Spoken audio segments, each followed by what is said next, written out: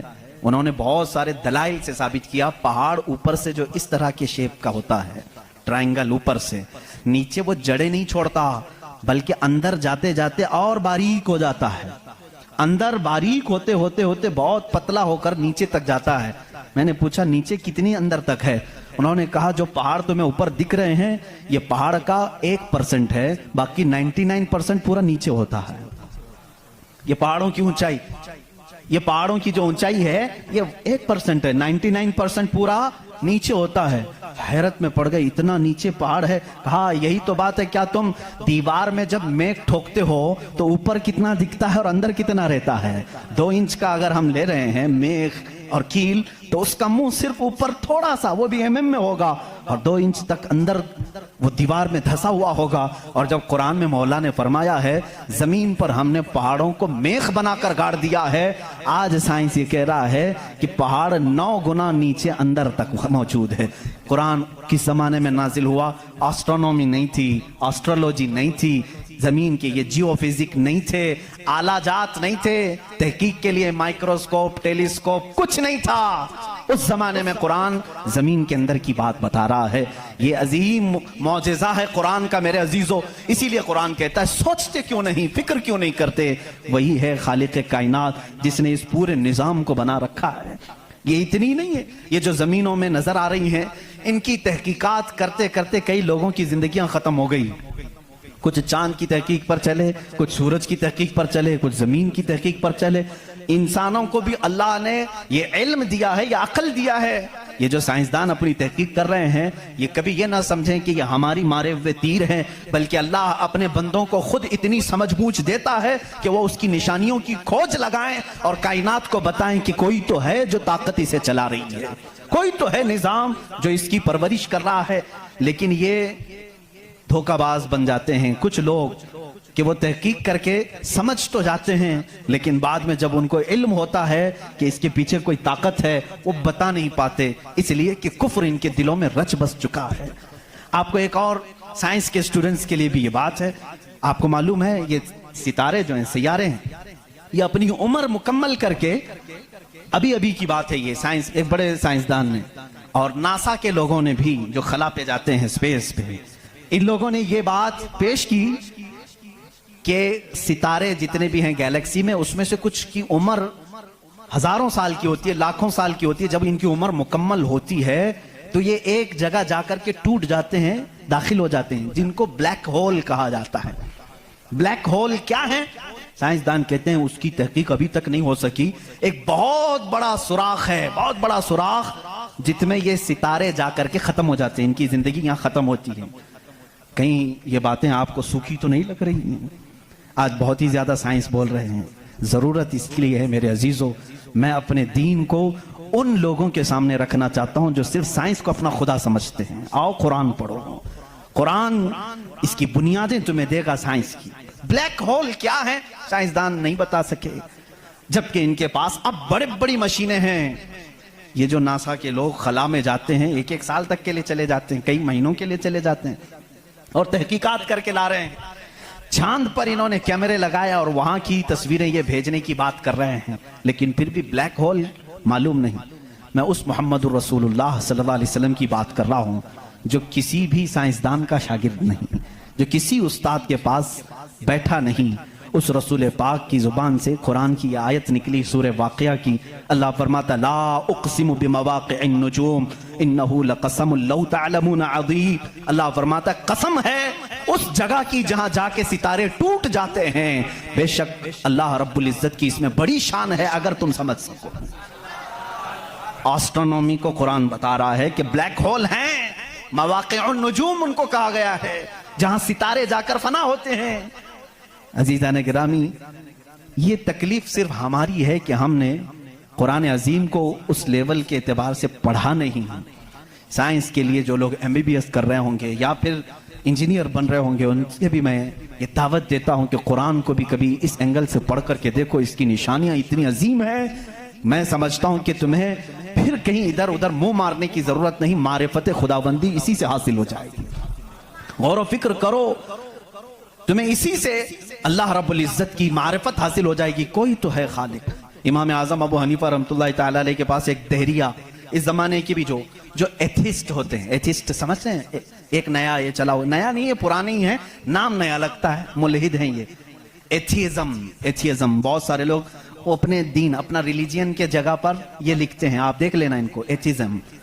آپ مسلم لکھتے ہیں، کچھ لوگ ہندوازم لکھتے ہیں، کچھ لوگ کرسچینٹی کہتے ہیں، کچھ جیوز ہوتے ہیں، لیکن کچھ ہیں جو ایتھیزم، ایتھسٹ ہیں۔ ایتھسٹ کا مطلب کوئی خدا نہیں، کوئی دین نہیں، کوئی مذہب نہیں۔ یہ بیچارے آوارہ لوگ ہیں، یہ لاوارث لوگ ہیں جو اس طرح سے کہہ رہے ہیں۔ اب ان کی بات میں آپ کو بتاؤں، ایتھیزم، اس طرح کا ایک ایتھسٹ امام اعظم ابو حنیفہ کے پاس آیا، اس نے کہا خدا ہے؟ تم بار بار خدا کی بات کرتے ہو، مجھے تو نہیں لگتا، کوئی نہیں ہے، اگر ہے تو دکھتا کیوں نہیں؟ بہت ساری چیزیں ہیں ایسی، آپ نے سمجھایا جو دکھتی نہیں لیکن ہے، بہت ساری چیزیں۔ اس نے کہا ایسی کوئی چیز نہیں ہے جو ہے اور دکھتی نہیں۔ آپ نے اس کو ایک تماچا لگایا، ڈھیلا اٹھا کر کے مار دیا۔ اس نے کہا میں سوال کیا تم نے مار دیا۔ کہا کیا ہوا مارا؟ کہا درد ہو رہا ہے۔ کہاں ہے درد؟ کہا ہو رہا ہے، دکھتا نہیں ہے لیکن احساس ہے۔ بہت ساری چیزیں ایسی ہیں جو دکھتی نہیں ہے لیکن ہے، ان کا وجود ہے۔ بہرحال آپ نے اس کو جواب کیا دیا؟ کہا سنو، میرے ساتھ آج ایک بڑا عجیب واقعہ پیش آیا۔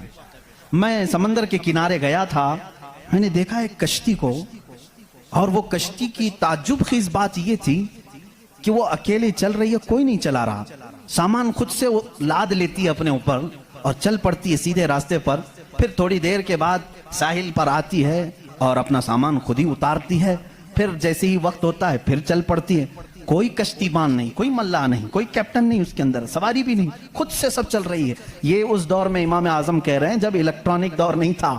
آج کے لوگ ہو سکتا ہے یقین کر لیں الیکٹرانک کشتی ہوگی، ہو سکتا ہے کوئی اس کو الیکٹرانک مشین چلا رہی ہوگی، ایسا نہیں ہے۔ اس زمانے میں کوئی اس چیز کی ایجاد نہیں تھی۔ اس نے کہا کیا پاگل پن کی باتیں کر رہے ہو، کس کو بنا رہے ہو تم؟ کیا ایسی کوئی کشتی ہے جو خود سے سامان بھی اتارتی ہے اور چڑھا بھی لیتی ہے اور چلنے بھی لگ جاتی ہے؟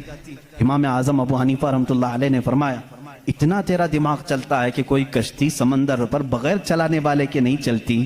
یہ پورے دن اور رات کا نظام اور لوگوں کی موت و حیات کا نظام، زمین سے پودوں کو نکالنے کا نظام، برابر وقت پہ موسم کے آنے کا نظام بغیر کسی کے چلائے کیسے چل سکتا ہے؟